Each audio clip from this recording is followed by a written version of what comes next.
when you were singing in Tobago, I won't say many years ago, a few years ago, you were not singing calypso.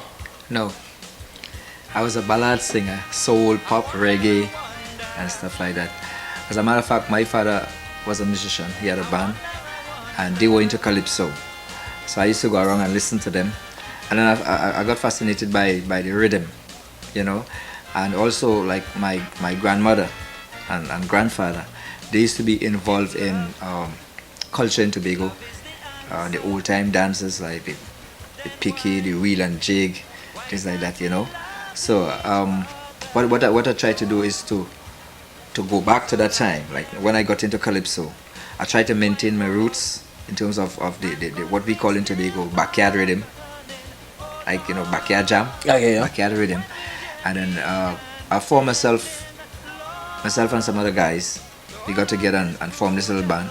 We were doing reggae, as I said, we were doing pop and stuff. And when I realized that I got involved, my feelings was more swayed to calypso. I started to sing other people's song, you know. So it really was like you thought you had found your right lover. Yeah. But only to realize that your true lover was the lover you met in primary school. Right. Even kindergarten for that matter. Yeah. Well, actually, when I started to sing calypso, it was other people's song, as I said, and that was like grooming into what I want to do. And then I started to write in 1985. I started to write, and I took part in the Tobago Calypso Monarch competition in 1986. I came third, and I performed with Calypso Rose. As a matter of fact, she gave my first big exposure in terms of like leaving Trinidad and traveling out. In 1987, I worked with her in a tent in Tobago called the Calypso Rose Superstars, and I won the Calypso Monarch that year. And she took me to St. Vincent. That was my very first outing. And after that, it was more or less like no turning back, because I was selected also from Tobago. So Calypso Rose was your Calypso mother. Yeah, she was very in that period, and still is. She launched you on the big stage. Yeah, definitely. And I came to Trinidad in the national finals on 4 occasions, and I was selected from Tobago, and that is a difficult one, because when you look at the amount of calypsonians in Trinidad, and those are people who have records, and I made these semi-finals as an unrecorded artist, you know. And in those days, I used to do a lot of message song, more serious song, and the competition really had called for that at that time. So I was getting my grooming from Tobago. I went to Trinidad, but they were hearing about me from Trinidad, you know. So is there a problem, or was there a problem? Was it a case of a little insularity? Tobago is a smaller island, because I remember this guy Michael Bakeway, who take away she man, oh darling, and then he died a natural death in the soca business, and I never heard about him again. Then was it Michael Caesar was also Tobagonian? Joe Tempo Caesar was Tobagonian, but never really. There were no Prince Unique in terms of the opportunity you got to move on. Was it that? Did that play a part, or is it more to it? Well, I think that there's a little more to it, in that Trinidad is Trinidad and Tobago, but Trinidad is considered as the central figure in terms of the art form, right? So that's where the major competition take place, even though Tobago have its own competition. But to really get on the international scene, on the national level, you have to prove yourself. You know, in terms of the volume of Calypsonians, where they're selecting like 24 Calypsonians to the semi-finals out of maybe about over 500 Calypsonians. And if you make it to the semi-finals, you could consider yourself as achieving something. Once you could make it to Skinner Park. Once you can make it to Skinner Park. But 3/4 of your work is done. Yeah.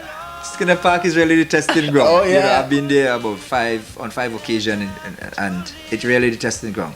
But I would still the test, you know. And in 1991, I got my very first big song in Wine Your Ways and Be a Believer. Wine Your Ways was monster hit and it's still doing well for me. What I did was to sort of try a merger. It was like a trick, you know. What I did was using the soca and the zouk influence. I'd always like zouk music and salsa. I like there's cadence, so I sort of mixed them, and it was really a trick to go to Trinidad, and it worked. You know, and it worked. It was different, and as a matter of fact, when they heard the song, they didn't think it was somebody from Trinidad and Tobago, you know, and that song moved from the day it released. It just went skyrocketed, and that took me out of Trinidad to America, to Canada, to England, to Germany, to Denmark. You know, and by that time, G.B.T.V and CultureShare did the video for Wind Your Waist. Well, I must say that, and that created some even more excitement in your life too. I must say that I'm not just saying this because I'm on the show, but I'm saying it from my heart that I cannot begin to repay CultureShare and Gentle Ben for what the company has done for me in terms of my music, marketing me. 1991, when we did the video in New York here and all over, he went all over with me, you know, and I'm paid. You know, but you know, he's so committed. He's so committed to the art form. He's so committed to pushing Caribbean music, you know, that it was like he didn't think, and it was no money, no amount of money could really compensate for the kind of a love that he have for the music, you know, and he goes all out. I mean, it was like day, night to get this thing together, and I must say that they really blew me up. Well, you know, he had jungle. CultureShare really blew me up. You he know, had jungle training in the army, you know. Yeah, I mean, you know, CultureShare really blew me up to the extent that, you know, my face was all over, you know, and this really helped to market me a lot. Gentle, and I must say thanks a lot to Gentle Ben. Let your fingers do some talking over there, man. Let me get a little taste of the Wind Your Waist for a few minutes here, right? What do you say? All right. So wind your waist, wind your waist, wind your waist. Don't mind me, darling, to wind your waist. You got on to do it, wind your waist. Want to soca jam tonight? Wind, wind, wind, wind, wind down. Grind, grind, grind, grind, grind up. I tell you, wind, wind, wind, wind, wind down.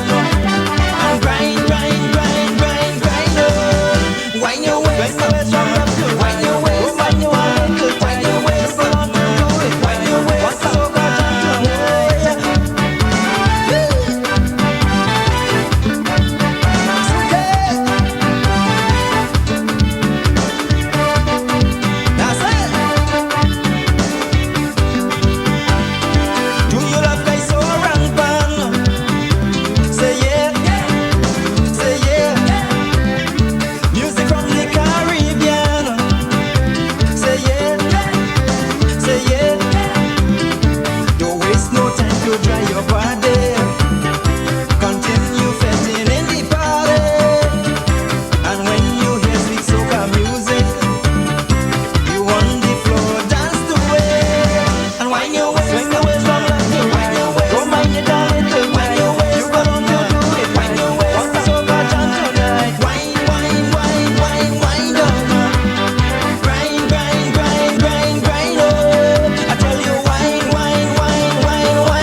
Gentle Ben, thanks for being a part of my career. I'm Prince Unique on CultureShare. Stay with us.